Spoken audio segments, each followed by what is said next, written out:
He walks the road not because it's empty but because it's clear. No traffic of opinions.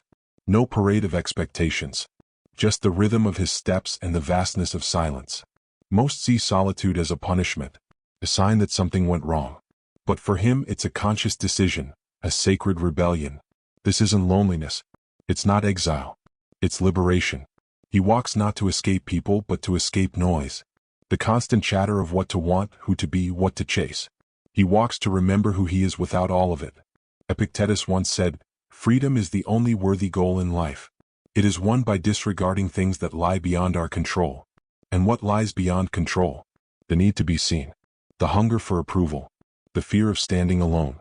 In a world that races to fit in, he steps aside. Because the man who walks alone doesn't do it out of necessity, he does it out of clarity. He's not bitter. Not broken. Not lost. He's awake. And as he moves forward, step by silent step, he becomes something rare. A man who walks without needing a destination. He becomes the storm that cannot be caged, the silence that cannot be ignored. This is not a story about isolation. It's about power. Real power, the kind that doesn't scream, doesn't demand, doesn't need to be understood. It just is. 1. Why people fear solitude. Solitude strips away the noise, and for most that's terrifying. Because in that silence, there's no one left to blame. No distractions to hide behind. Just the raw, unfiltered sound of your own thoughts echoing back at you. The man walking alone has faced that echo. But others? They run from it. Modern life is engineered to drown out the internal voice. Notifications, endless content, the hum of busy schedules, they're not just distractions. They're escapes. Why do we fear being alone? Because when the world goes quiet, the mind gets loud. Unresolved wounds rise. Insecurities begin to speak. Old memories resurface. We scroll not to connect, but to forget. But the man who walks alone doesn't run. He listens. Seneca wrote, "We suffer more often in imagination than in reality." And solitude exposes that imagination. It reveals how much of our suffering is self-created, born from comparison, expectation, and illusion. Psychology echoes this. Silence can trigger what therapists call cognitive dissonance. The discomfort felt when our beliefs clash with reality. Most people patch that discomfort with noise. But this man? He chooses to feel it.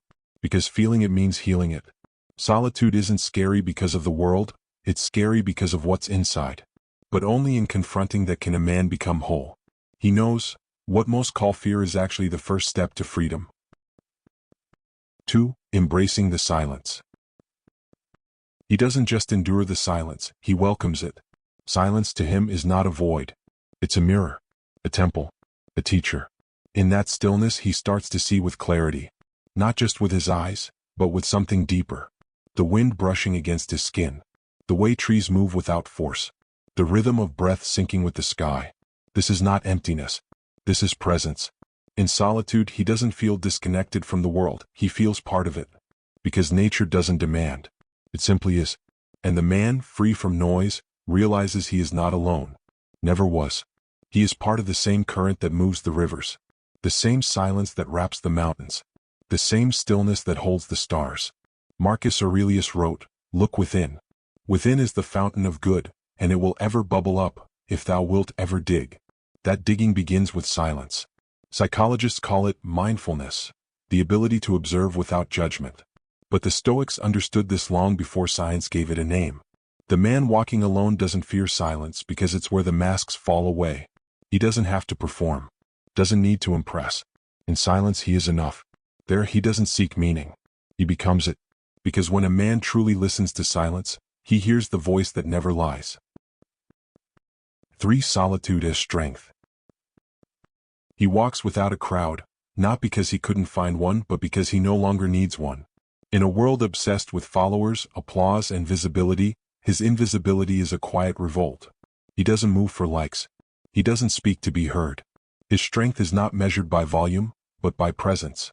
Walking alone is a statement. Not of arrogance but of self-sufficiency. Epictetus taught, "It is impossible for a man to learn what he thinks he already knows." The man who walks alone knows this. He's emptied himself of false certainty, of borrowed beliefs. That emptiness? It's power. Psychology frames this as intrinsic motivation, the ability to act based on inner values, not external rewards. He lives this. He does not chase validation because he's already found value in his own footsteps. He doesn't need a stage, a title, or a role. Every step he takes is a declaration. I am complete with or without applause. Solitude for him is not an absence, it is armor. And with each silent step, he reclaims something society tries to steal, the right to exist without explanation. He doesn't shout his truth. He lives it. For freedom from expectations. He moves like water, unshaped by judgment, untouched by expectation. Others live bound by invisible chains. Approval, image, reputation. They bend to be accepted, speak to be liked, act to be applauded. But not him. His strength is not in dominating others, but in his refusal to be dominated by their opinions. He is free because he no longer performs. As Marcus Aurelius wrote, "It never ceases to amaze me. We all love ourselves more than other people, but care more about their opinion than our own." The man walking alone has seen through that trap. He no longer sacrifices authenticity for acceptance. He no longer trades his soul for applause. Modern psychology confirms this. Those who live by extrinsic goals, status, fame, external validation, often suffer greater anxiety and emptiness. He has flipped the script. His life is not a response, it's an expression. He does not wait for permission. He does not shrink to fit. There's no fear in walking alone when the path is your own. He knows this truth: to be free is not to have everything, it's to need nothing. And the less he needs from the world, the more unshakable he becomes. 5. Confronting the self. This is where most turn back. Because walking alone leads you to the most difficult place a man can enter. His own mind. No distractions. No one to impress. Just the silence and what it reveals. And what it reveals is everything. The man who walks alone doesn't fear that confrontation. He invites it. He sits with his thoughts, his regrets, his questions. He lets them rise like smoke, not to be judged, but to be understood. Carl Jung called it shadow work, facing the parts of ourselves we've buried, denied, or rejected. This man does not run from his shadow. He walks beside it. He knows the only way to become whole is to embrace what's been hidden. While others fill their lives with motion to avoid the mirror, he slows down. Not to stare at the reflection, but to look through it. He finds clarity not in answers, but in honesty. Seneca said, "The greatest obstacle to living is expectancy, which hangs upon tomorrow and loses today." To face oneself is to stop waiting, to stop pretending, to meet the moment with nothing but the truth. He does this not once, but daily. Not to punish himself, but to be free from illusions. And in that process he earns something no one else can give him: peace. 6. The lone wolf metaphor. He is not lost, he is simply unbound. Like the lone wolf, he moves through the world with quiet certainty. Not because he rejects the pack, but because he no longer needs it to define him. The wolf does not explain why it roams alone. It does not seek approval for its path. It walks because it must. It walks because that is its nature. So does he. This is not rebellion. This is evolution.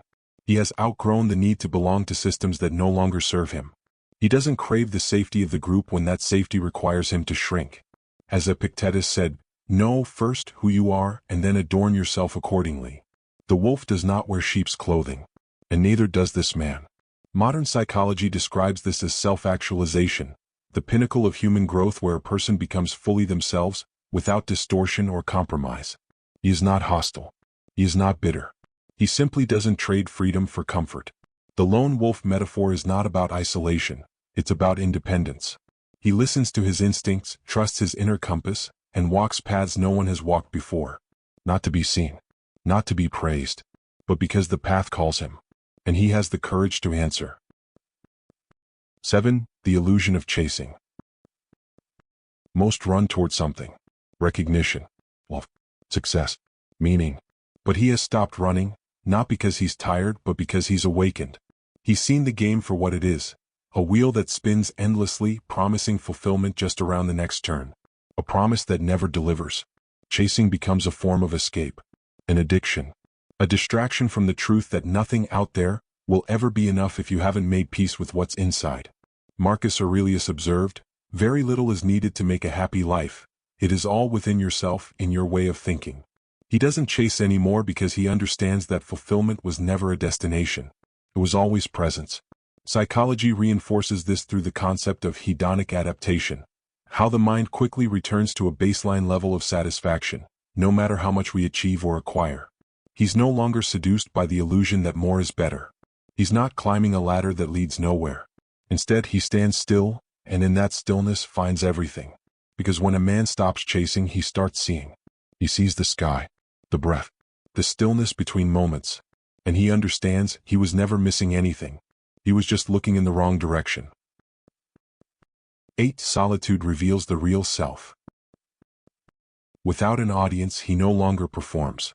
In solitude, there's no need to impress, no mirrors reflecting back expectations. There's only the unfiltered truth of who he is when no one's watching. And that's where the real man emerges. Not the version shaped by roles, jobs, or social masks, but the core, the essence, the unspoken self that doesn't need a name. Seneca once wrote, "What progress, you ask, have I made? I have begun to be a friend to myself." That is what solitude gives, a chance to meet the self without distortion. Most people fear this, because when the layers fall away, so do the illusions. There's no one to blame, no one to distract, no image to maintain. Just you and what you really believe, what you truly want, what you deeply fear. And in that honest space, something powerful happens.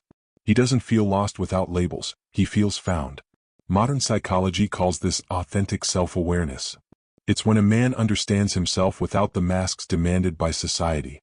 It's the foundation of real confidence, not the kind that needs noise, but the kind that grows in stillness. He realizes he is not his story, not his past, not even his thoughts. He is the awareness beneath them.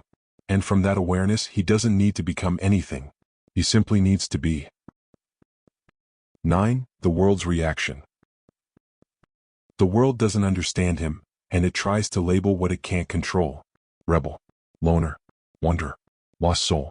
People need categories. It makes them feel safe. But he doesn't fit into any of them. Not because he's trying to be different, but because he refuses to be less than real. He walks his path without apology, and that unsettles those still trapped in performance. As Marcus Aurelius warned, the object of life is not to be on the side of the majority, but to escape finding oneself in the ranks of the insane. Society whispers, conform, settle, obey. But he listens to a deeper voice, one not born of fear but of freedom. People mistake solitude for sadness. They confuse detachment with arrogance. But this man knows, they are simply projecting their own discomfort with stillness. Modern psychology speaks of differentiation, the ability to maintain one's identity and integrity in the face of social pressure. This is what he embodies. He doesn't resist the world. He simply doesn't belong to it. He interacts without being consumed, observes without being owned. And when they question him, when they ask why, he doesn't explain. Because truth doesn't argue. It just stands. 10. Freedom as responsibility. To most, freedom means escape. Freedom from rules, from effort, from discomfort. But he knows better. Freedom is not the absence of constraint. It's the presence of responsibility. It's standing alone without blame, without excuse. Owning every step, every choice, every outcome. He doesn't use freedom to avoid life. He uses it to face it fully. Epictetus said, "No man is free who is not master of himself." That's the difference. While others seek freedom from something, he seeks freedom through something: discipline, clarity, solitude. This man has chosen the harder path not because he enjoys difficulty, but because he respects truth. And truth demands ownership. Psychology confirms this. Those who live with an internal locus of control, believing their life is shaped by their own actions, tend to be more resilient, more fulfilled, more free. He doesn't wait for permission, doesn't shift blame to systems, pasts, or people. He walks alone because he chooses to, because he understands that freedom isn't given. It's claimed, and then carried. And the cost of carrying it? Responsibility. That's what makes his walk different. Not the solitude, not the silence, but the strength to walk alone and still answer for everything. 11. Presence over destination. He is not in a hurry. While the world rushes, he walks. While others measure progress in milestones, he finds meaning in moments. Because he knows the secret, there is no final arrival. Every step is the destination. This isn't passivity, it's mastery. He moves with intention, not urgency. With awareness, not desperation. Marcus Aurelius wrote, "Confine yourself to the present."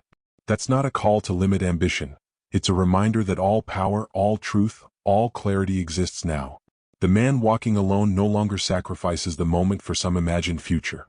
He doesn't postpone his peace until he reaches a goal. Modern psychology calls this flow, a state where action and awareness merge, where time dissolves and presence becomes complete. He lives there. Not because he has everything figured out, but because he's no longer trying to outrun the unknown. He's aligned with it. He knows, a man is not shaped by where he's going but how he walks. And so with every step he chooses rhythm over rush, stillness over struggle. Because for him life is not something to conquer. It's something to feel. 12. Intimacy with existence. He doesn't look at the world, he sees it. The river is not just water. The sky is not just air. The tree is not just wood. Everything is alive, interconnected, pulsing with presence. And because he walks in silence, he begins to listen. To the rhythm of nature. To the wisdom of seasons. To the quiet language that exists beneath all things. This is not mysticism, it's clarity. As Seneca observed, the whole future lies in uncertainty. Live immediately. And to live immediately is to stop standing apart from the world. To move with it. Breathe with it. Belong to it. Modern psychology refers to this as awe, a state of mind where the self dissolves and a sense of wonder takes its place. It creates perspective, gratitude, inner peace. That's what he feels when he walks beneath the stars or stands still in the rain. Not superiority, not control, intimacy. He doesn't try to bend the world to his will. He surrenders to its beauty without needing to possess it. He lets the wind move through him. Lets the silence teach him. Lets existence be enough. And in that surrender he doesn't become small, he becomes part of something infinite. 13. Letting go of possession. He touches deeply but clings to nothing. People, status, identity, even his own image, none of it is held too tightly. Not because he doesn't care, but because he understands that possession is not the same as connection. To possess something is to fear losing it. To experience it without grasping is to be free. Epictetus reminded, "He is a wise man who does not grieve for the things which he has not, but rejoices for those which he has." This man rejoices not by owning but by appreciating, by witnessing, by being present. Most people build their identity around what they hold, relationships, wealth, titles. And when those are threatened, their sense of self collapses. But he is untouchable. He lets go, not with bitterness but with grace. Because he knows nothing in this life truly belongs to him. Not even time. Modern psychology calls this non-attachment. Not the rejection of love or connection, but the refusal to define oneself by what can be taken away. So he loves but does not possess. He commits but does not cling. Because the tighter the grip, the greater the fear. He walks open-handed. And in doing so receives everything, not because he demanded it, but because he was finally free to see it. 14. Peace and simplicity. The path does not speak, yet it says everything he needs to hear.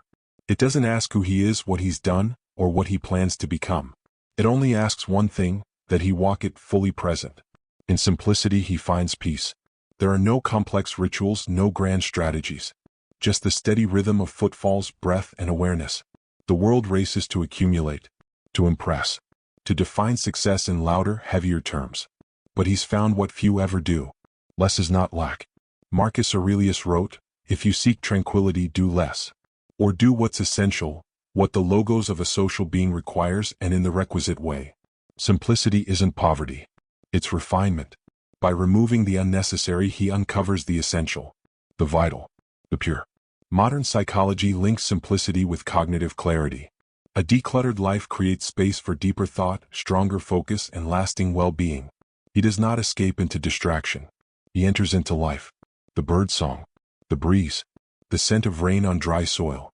These are no longer background noise, they're reality in high definition. He doesn't need more to feel alive. He needs less to feel free. And in that less he finds everything. 15. Truth doesn't need an audience. He speaks little and explains even less. Because the truth he lives doesn't require validation. It doesn't beg to be understood. It doesn't perform. It simply exists, like a mountain unmoved by weather, or a flame that burns even when unseen. Most people bend their truth to fit the room. He would rather stand alone in silence than lie to be accepted. Seneca wrote, "What need is there to weep over parts of life? The whole of it calls for tears. But he doesn't weep. He doesn't shout. He doesn't campaign. He walks. And that walk, silent, steady, unapologetic, is his truth. Modern psychology highlights the value of congruence, when a person's inner beliefs align with their external actions. It's a cornerstone of psychological integrity and self-respect. That's the life he lives. He doesn't need to convert, convince, or compete. He doesn't argue with noise or explain his piece. He knows truth can't be forced into others. It must be discovered within. So he walks, not to be seen, but because the ground beneath his feet aligns with the soul within his chest. And that's more than enough. Must look a certain way. That happiness is bought. That belonging is survival. He's peeled back the layers and seen what lies beneath. Borrowed beliefs, hollow traditions, and fear disguised as normalcy. Where most people cling to inherited narratives, he chose to question. As Epictetus warned, we are not disturbed by what happens to us, but by our thoughts about what happens. He realized many of those thoughts were never his. They were given to him, by culture, by media, by people who never questioned them either. But he did. And when he saw clearly, he stopped participating in the game. He doesn't mock the world. He simply walks beside it, no longer controlled by it. Modern psychology refers to this as cognitive diffusion, the ability to step back from our thoughts and see them for what they are, stories, not facts. He's not trapped in the story. He's free. He doesn't judge others for following the script. He understands why they do. Comfort is seductive. Belonging is addictive. Certainty is easy. But he has chosen awareness over ease, truth over comfort. And for that, he walks without illusion. Not better. Just awake. 16. A different kind of freedom. Most people define freedom as the ability to do whatever they want. But he's found something deeper. True freedom is not indulgence, it's inner peace. It's the ability to move through life without needing to prove, to perform, or to possess. It's walking into a room without adjusting who you are. It's choosing silence when others scream. It's saying no not to rebel but because your path demands it. Marcus Aurelius captured it simply: the only wealth which you will keep forever is the wealth you have given away. He's given away the need for approval, the hunger for recognition, the illusion of control. What's left is something lighter, quieter, and infinitely stronger. Modern psychology connects this with self-determination theory, a framework showing that true fulfillment comes not from external rewards, but from autonomy, competence, and relatedness. He embodies that autonomy.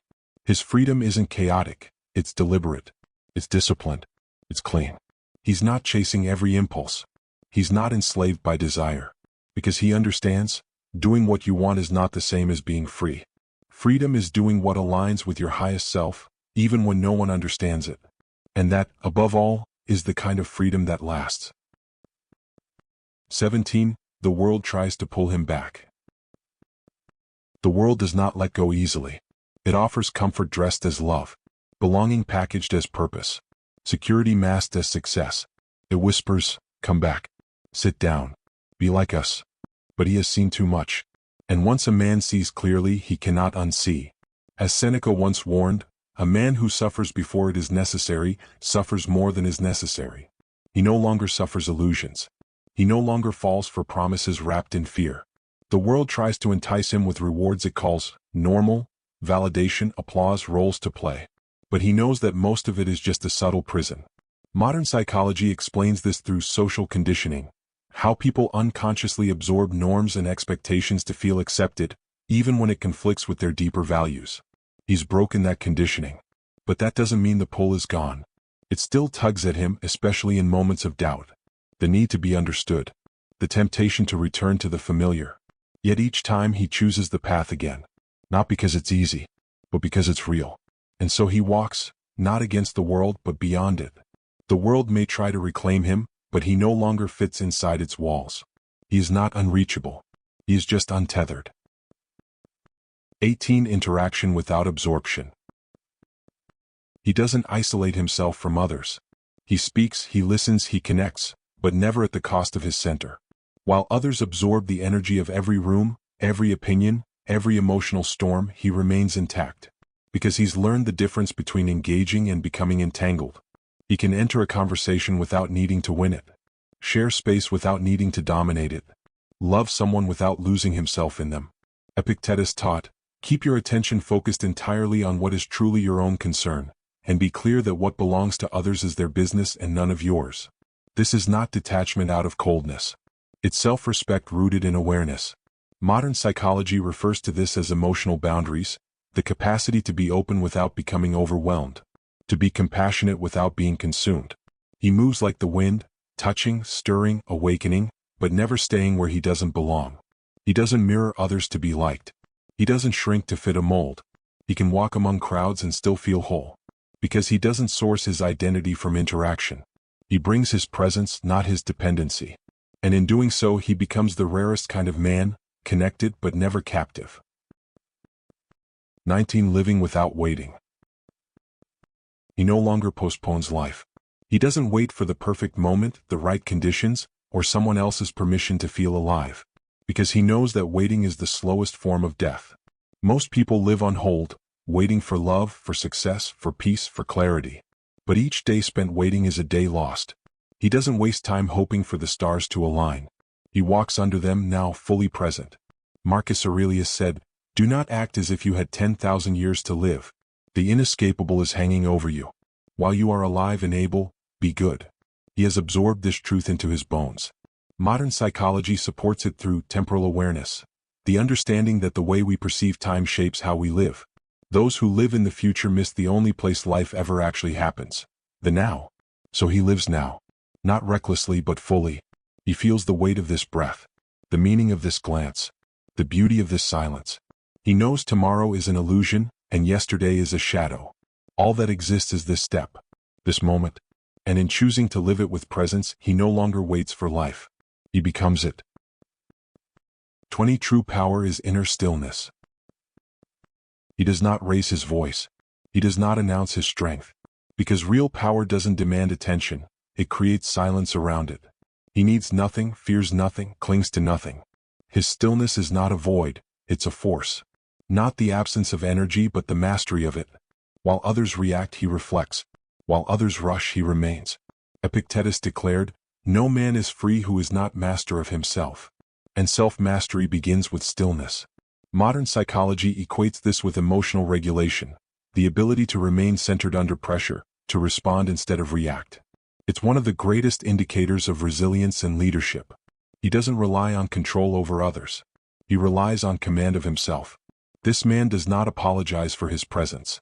He does not ask to be understood. He simply exists anchored in truth. The world cannot shake him because he's not attached to its outcomes. This is power, not built on dominance or reputation, but on the unmovable foundation of presence.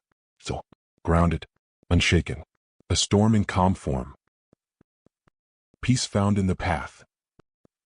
He has walked through silence, through fear, through the illusions that hold most men hostage. And in that solitude he did not find emptiness. He found fullness. Not the kind measured in possessions or achievements but in depth, in clarity, in presence. Others fear the silence he walks through. But to him it's sacred ground. Each step is not toward something but with something. With life. With nature. With a truth beneath all appearances. He is not rushing. He is not proving. He is not chasing. He is moving in rhythm with the world, not above it, not against it, with it. Marcus Aurelius reminds us, if you are distressed by anything external, the pain is not due to the thing itself, but to your estimate of it. And this you have the power to revoke at any moment. He has revoked every lie, every borrowed belief, every chain disguised as comfort. And in doing so, he has become what few dare to be. A man who walks alone not because he must, but because he can. Final thought. Let the world call him what it will. He simply walks, steady and unshaken, with the sky stretching endlessly before him.